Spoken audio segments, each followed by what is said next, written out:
بسم اللہ الرحمن الرحیم۔ حسد اور بغض کی یہ بیماری بہت خطرناک بیماری ہے۔ اس بیماری میں انسان اندر سے کھوکھلا ہو جاتا ہے اور انسانوں کی نفرت سے اپنے دل کو بھر لیتا ہے۔ جناب رسول اللہ صلی اللہ علیہ وسلم نے فرمایا، لا تباغضوا ولا تحاسدوا ولا تدابروا وَكُونُوا عِبَادَ اللَّهِ إِخْوَانًا۔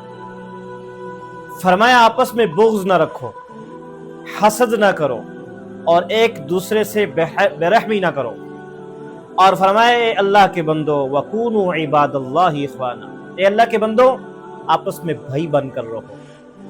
آپس میں رشتہ توڑنا، تعلقات کو بگاڑنا، ایک دوسرے سے سختی اور برحمی والا معاملہ کرنا، نفرت کرنا، حسد کرنا، ان سب چیزوں سے اجتماعیت ختم ہو جاتی ہے، محبت ٹوٹ جاتی ہے، اور دوسرے کی خوشحالی دیکھ کر، خوبصورتی دیکھ کر، ذہانت دیکھ کر، کمال دیکھ کر، مال دیکھ کر جلنے کو حسد کہتے ہیں۔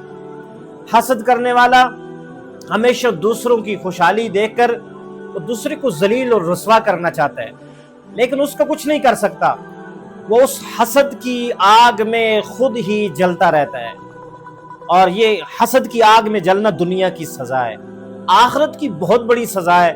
فرمایا آخرت میں اس کی ساری نیکیاں ضائع ہو جائیں گی۔ جناب رسول اللہ صلی اللہ علیہ وسلم نے فرمایا، حسد کرنے والا حسد نیکیوں کو اس طرح کھا جاتا ہے جس طرح آگ سوکھی لکڑی کو کھا جاتی ہے۔ ان تمام تر برے جذبات کا سبب کیا ہے؟ یہ حسد، یہ نفرت، یہ بغض، یہ بے-رحمی، یہ اس کا سبب کیا ہے؟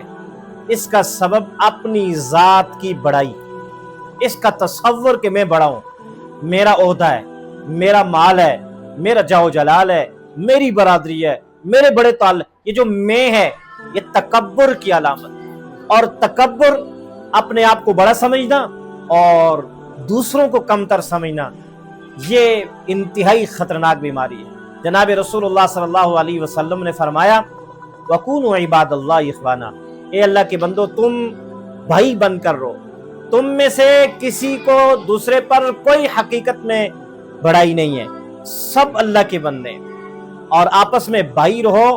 اس لیے رسول اللہ صلی اللہ علیہ وسلم نے بڑے خوبصورت انداز میں رہنمائی فرمائی کہ آپس میں تم بھائی ہو۔